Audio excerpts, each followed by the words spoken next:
Hello and welcome to this edition of Robb's Review, The Bottom Line. I'm Fulton County Commissioner Robb Pitts. Today's show will focus on approved and proposed legislation from the Georgia General Assembly, which affects all Fulton County residents. Our Georgia General Assembly is in its second session of the 2013-2014 term. In the 2013 session, the Georgia General Assembly approved legislation that heavily impacted Fulton County, including redrawing the Fulton County Board of Commission districts and staying the board's ability to raise the millage rate until 2015. Additionally, in 2013, the Georgia General Assembly introduced and held numerous pieces of legislation that would affect Fulton County, including raising the homestead exemption to $60,000 and recreating the former county of Milton. These two pieces of legislation, along with other legislation that was held over from the 2013 session, may be taken up during the 2014 session. We will also talk briefly about the newly introduced House Bill 704, nicknamed the City of South Fulton. This would allow a referendum to create a new City of South Fulton and may also be considered by the General Assembly in its second session of the 2013-2014 term. And finally, we will discuss Fulton County's 2014 legislative package, which the Fulton County Board of Commissioners sent over to the Georgia General Assembly for consideration during its 2014 session, which will probably end early this year because of the new federally ordered election calendar. My guest today is Christopher Boyd, the Grants Procurement Officer in our Fulton County Finance Department. Chris monitors the Georgia General Assembly for the Board of Commissioners, and today he will review with me some of the 2013-2014 legislation that I mentioned earlier and talk about what it all means for you as a Fulton County resident. When we return to Robb's Review, The Bottom Line.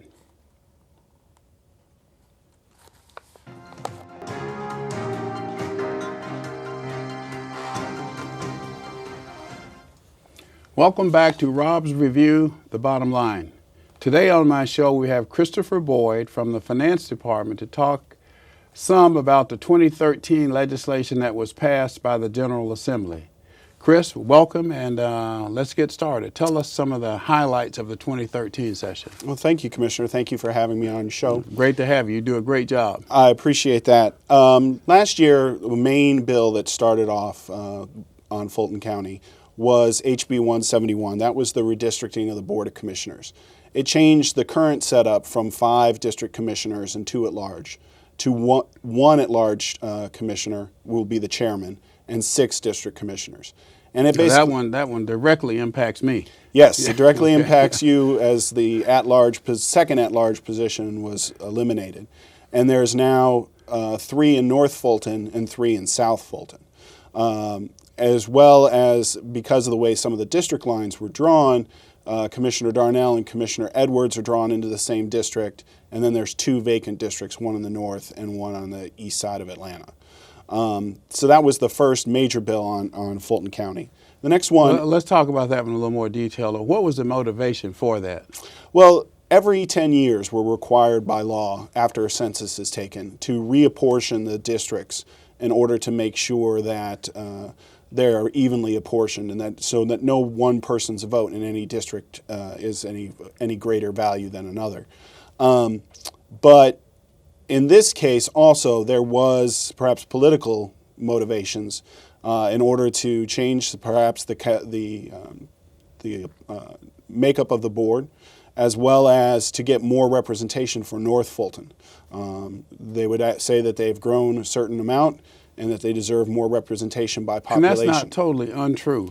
That's not totally untrue. There's over 300,000 people in North Fulton County, about 400,000 in the city of Atlanta, and the rest in South Fulton and the cities and unincorporated areas. So adding another seat up north really addresses the growth in North Fulton. It does to some degree, although it also changes the impact on minority voting and the number of minority seats, so it definitely has been a very contentious issue. Then the notion of having two incumbents drawn into the same district. That's another part. Obviously, Commissioner Darnell and Commissioner Edwards have both been elected by the populations in their districts. Now to force them to run against each other has caused a lot of people who support both of them to be very concerned. So the bottom line is that there will still be 7 commissioners, though currently 5 districts, 2 at large under the new Republican approved plan, 6 districts and 1 at large. That's correct. Okay. That's be going forward. This May 20th will be the primaries for those districts and the at large. Actually, let's talk about that now. Sure. The calendar, for example. Yes, the federal calendar was changed by a federal judge, basically because there was not enough time between the elections and the runoff to get the votes out to our troops, as required by federal law. Military. To our military overseas. They're supposed to have at least 45 days in order to get your absentee ballots out to them stationed overseas. So they had to adjust the calendar. November 4th date is locked in as the general election, and then move things all around in order to give those types of dates enough time. So now the qualifying for different offices will be March 3rd through 7th. The primary will be May 20th, and the general election will be November 4th, and then any runoffs would be after that, 45 days after that, which actually take it into January of 2015.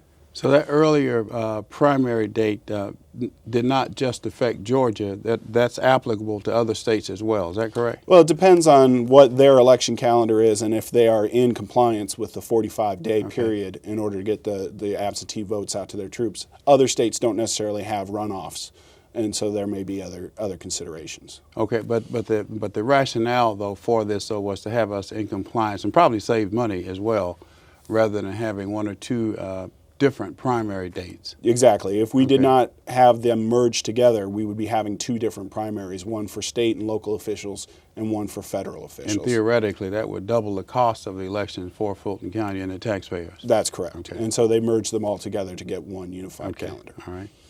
And so everyone will be voting in the primaries for in their respective parties for the district commissioners, as well as the chairman, and then the November 4th will be the general election.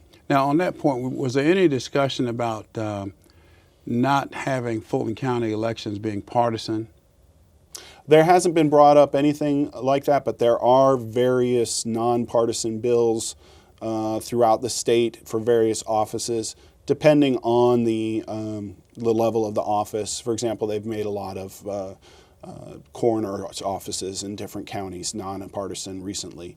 They certainly are trying to make more non-policy positions nonpartisan. But the Speaker of the House really does prefer that those that are in charge of policy remain in partisan elections overall. And then let's talk about the Fulton County delegation to the General Assembly. What's the makeup of that now? Currently, there are 7 Republicans in the Senate and 4 Democrats in the Senate side. And right now, there is 13 Republicans in the House and 12 Democrats, in the House. So it's a Republican majority by 1 vote in the House and by 3 votes in the Senate. Okay. And you're going to talk about another piece of significant legislation. Sure. HB 604 was the bill that cited a local constitutional amendment that was about setting the time and place for the board to set the ad valorem millage rates, and used it to suspend the board's ability to raise the millage rate. You could keep the same revenue neutral rollback rate, or you could lower the millage rate, but you weren't allowed to under this law in order to raise it. It also would require a supermajority of the board, 5 votes rather than 4, to raise it starting in January of 2015. The Board of Commissioners had, under its home rule powers, the ability to modify that or repeal that bill. Any local bill that affects the board, that doesn't affect their specific offices or the courts or a few other categories, the board has the opportunity to modify that bill or repeal it. And this past summer, the Board of Commissioners did repeal it. But if you talk to the Republican legislators, they believe it's still in force, And so if the board moves forward with a millage rate increase, which was anticipated in the budget, there likely will be a lawsuit over it. So at this point, though, there's some discussion as to who's right and who's wrong. We, the board, obviously, we feel that we have the right to do what we did. As I understand it, the Republicans in our delegation, the Fulton County delegation, they disagree with that. And it seems like we may be headed towards litigation. That's correct. And unless there is some other intervening legislation that they bring up that modifies it again, it's likely that if the board completes its action this summer in raising the millage rate, then there would be litigation. Now, wasn't there regarding the homestead exemption? Wasn't there something last year as well? Yes, there was. It would raise the homestead exemption from its current level of $30,000 up to $60,000. So it would double the homestead exemption and make it 6 times anyone else in the metro areas. 6 times more than Cobb, 6 times more than DeKalb, 6 times more than Gwinnett. That bill is pending in the Senate. It did pass the House by a 2/3 vote, which was required. And it also requires a 2/3 vote in the Senate. If it passes in the Senate, which is the only place it has yet to pass, and is signed by the governor, it would go on a referendum during the general election on whether or not the voters wanted to increase the homestead exemption for Fulton County up to $60,000.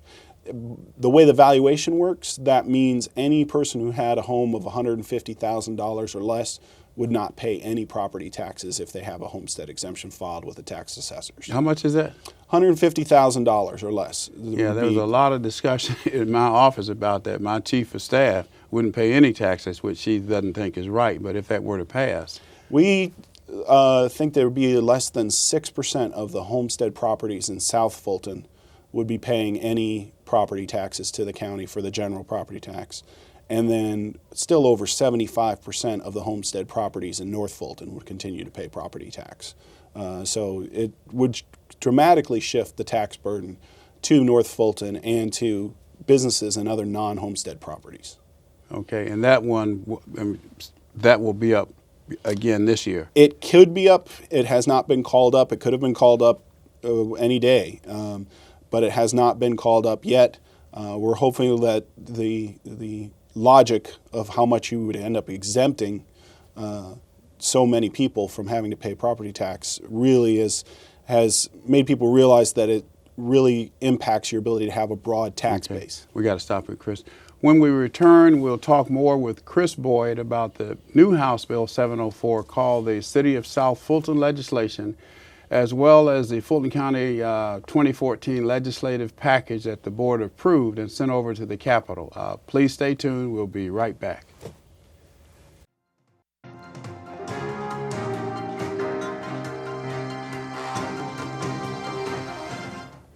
Welcome back to Robb's Review, The Bottom Line. We're talking with Chris Boyd of our Fulton County Finance Department about legislation over at the Georgia General Assembly and how it affects Fulton County. Now, Chris, let's talk a little bit more about some held over legislation before going to the biggie, which is a creation of the possible creation of a new city of South Fulton. Sure. To start with, there's a bill held over, HB 346, which would allow the Board of Commissioners to appoint the tax commissioner. Now, years ago, the tax commissioner was appointed, and then they changed him to an elected position. And this would reverse that and allow the Board of Commissioners to appoint a tax commissioner rather than have him be subject to an election. The board is. Now, what are the prospects of that happening? Well, again, it could be moved over in the Senate at any time. So far, there's been some resistance, even among the Republican Party, because every other tax commissioner throughout the state is elected. This is based on a special local constitutional amendment for Fulton County that would allow them to change this back.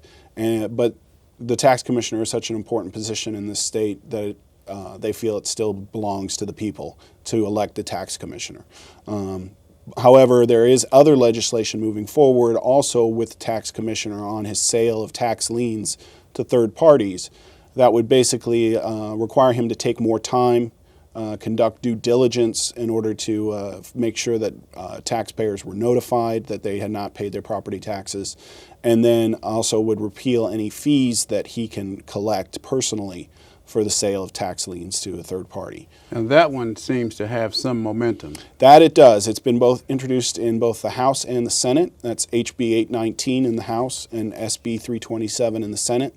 And that would affect all tax commissioners across the state. And so that's moving forward. It was in both houses. Additionally, for Fulton County, there was MARTA Act changes. It would release MARTA from having to be subject to the 50-50 split, where they're required to spend 50% of the sales tax they collect on capital as well as 50% on operations. They would have more flexibility. But it also would take away ability from the Board of Commissioners to appoint the 3 members to the MARTA board that they get to appoint. Instead, it would give that to a coalition of the North Fulton mayors as well for 2 positions, and it would give it to a coalition of South Fulton mayors plus any commissioners if they're still covering unincorporated Fulton County in South Fulton. And so that would be a big change of who gets to appoint people to the MARTA board. Okay, how do you feel about that one, and what do you think? What are you hearing? So far, there's a lot of work. There was a lot of work last year. It changed bill numbers. There was a lot of amendments put in. There was things being done on privatization of certain functions at MARTA that were attached to it. So there was a lot of moving pieces that really caught it up at the last minute. But they're still actively working on it for this year, as well as MARTA has some of its own legislative priorities that it's looking for. So there is hopefully going to be a MARTA bill to some degree on the 50-50 split in some of MARTA's priorities. Whether or not they include changes to the board's authority remains to be seen. And then finally, the big constitutional amendment that's been put forward is the ability to recreate a county, Milton County, in North Fulton County. That would take Roswell, Johns Creek, Alpharetta, Milton, and create their own county, duplicating all the courts, county services up there with a separate county. And it would take split the 2 counties in 2, taking away a significant source of revenue from Fulton County, as well as a significant amount of civil court responsibilities. It's been introduced by 6 different people in the House and another 3 on the Senate. Because it takes a 2/3 majority on both sides to pass, as well as then a statewide referendum, it hasn't moved forward in the past several years. It's very tough to get that majority, but that is a continuing concern that they would get that going forward, especially since they did get the 2/3 vote in the House on the homestead exemption. They're getting closer. So, but what I sense though is that there's not the strong push that there was in the past. Now that some of the other legislation that the North County legislators have been pushing, now that some of that's passed. Is that? I think that's true to a degree because they're getting more representation on the Board of Commissioners to start with. And that was one of their concerns, was on the representation and then the equity of county services that is being provided both in North and South Fulton. As we've increased our library building, including some of the new libraries that are going in North Fulton County, including the Alpharetta Library, that is increasing some of the services, and some of the senior centers, the new senior center that's up in Milton, they're getting more services, and that's getting a little bit more equity for North Fulton, so that they're a little less concerned about it. Okay, anything on the agenda about Grady? There's continuing different appropriations and what they're going to do with the disproportionate share hospital program. That funnels money from the federal government through the state in order to cover uninsured and underinsured persons. And of course, Grady has 30% of its patients are uninsured and have no way to make payment. We provide $45 million this year in covering indigent care. But without the expansion of Medicaid, that was planned to go down by half. So Grady is staring at a $45 million hole. The governor is still working with Grady to try and find ways to bridge that hole. Although this board, as well as many others, have just advocated, let's expand Medicaid. Let's get those persons who are uninsured covered. And that would close a significant portion of the hole instead of just trying to find special solutions for Grady or other hospitals around the state. Okay, we got about 5 minutes left, so let's Sure. go to the big dog. There's South Fulton. The HB 704, which would create a city of South Fulton out of the unincorporated areas. Let's sort of set the stage. Currently, there are 14 cities within Fulton County. The only portion of Fulton County that's not in a city is what we call unincorporated South Fulton County. That's correct. And this bill would seek to? It would seek to create a new city. It would be, if passed by both houses and signed by the governor, then there would be a referendum in the general primary on May 20th on whether the voters in that unincorporated area wanted to incorporate into a new city. If they voted yes, it would kick off a 2-year transition period where the municipal functions that the county provides, such as police, fire, parks and recreation, zoning, would all be transferred to that new city, and the services would be picked up by that new city. The new mayor and council would be voted on in November This year? of this year, if it's approved in May. So there would be some sort of qualifying period that would have to happen in the interim, and the various candidates would declare for those offices. The new city would get a portion of the county's local option sales tax. So it would get about 9% of the county's 14%, or about $20 million. And that could be used for additional operations at the city, or it could be used to be rolled back their property taxes, whichever the new city chose to do. And so it would then, the entire county would be completely municipalized. And Fulton County would then only be focusing on health and wellness, human services, libraries, courts, and justice system would be our primary responsibilities. We wouldn't be responsible for the municipal city type services out in unincorporated Fulton County. Okay, now, what, a year ago, 2 years ago, no, actually going back a little further, that effort failed, if memory serves me correctly. It failed back in 2007, I believe.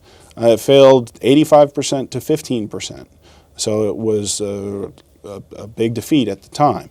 However, what I've seen in media reports shows it's a lot closer vote. I think there was a poll released that showed it was about 56% against.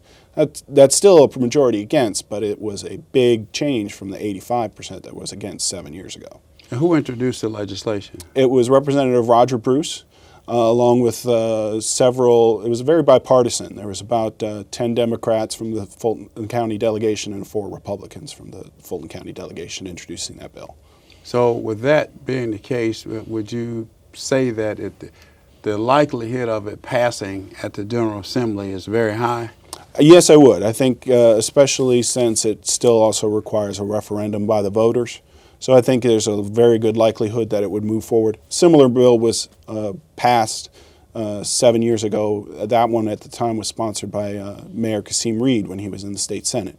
And that passed and was signed by the governor. So I think there's a good chance the bill will be signed, and then it'll be up to the voters. And what are you hearing as far as the pros and cons? Well, the pros and cons, the pros are that it would bring a government back to a very more localized control of the people. That's the same argument that was used up north and with Chat Hills as well. That's correct. And it would allow them to have some additional revenues that they could put into different infrastructure, other programs that they would choose as a city. On the counter, there is a lot of administrative services that the county provides. That's going to be additional costs to them. As well as every county has to be self-insured. Every county has to be, potentially subject to lawsuits for various actions that happen within the county or within a municipality. And so there may be additional costs that can't be anticipated that is based on a smaller tax base to cover it. So that's the weighing options that people will likely have to think about. Well, so the reality of it is it's going to be up to the citizens of unincorporated South Fulton as to whether they want to become a city or do not want to become a city. I think that's likely. I think it's likely that this bill will pass the General Assembly and then it'll be left in the hands of the voters. Okay, well, please stay tuned for my closing thoughts, and we'll be right back.